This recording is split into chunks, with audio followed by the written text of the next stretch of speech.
about freedom of speech, Mr. Vice President. Yeah. I'm sure you saw the news last night that Jimmy Kimmel's ABC show was pulled indefinitely after the FCC chairman, Brendan Carr, made sort of a mafioso threat to go after the network in response to Kimmel's remarks about the assassination. Now, the substance of those remarks from Kimmel aside, and to be clear, he was wrong, flat out wrong factually, isn't the First Amendment at risk when the FCC chairman tries to intimidate a news network over content that he personally disagrees with or that the state disagrees with?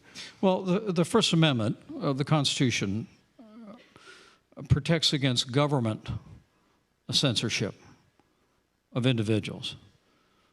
And we ought ever to be vigilant to ensure the right of every American to express their views without government interference or censorship.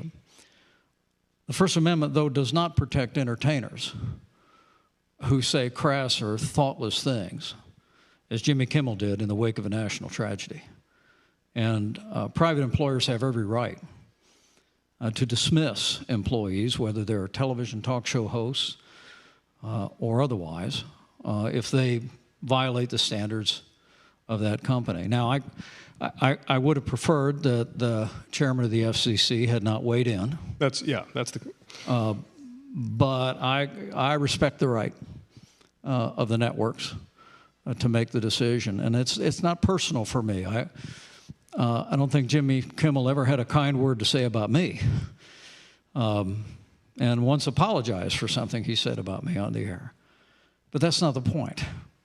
The point in this case is that in the wake of a heartbreaking tragedy impacting people across the country, that he would act in such a callous and thoughtless way, and I respect the right of his employer to make that decision.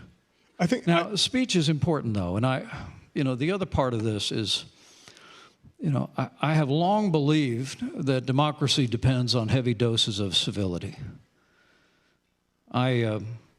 During the course of my 20 years in public office, I tried to manifest that. It proceeded out of my Christian faith.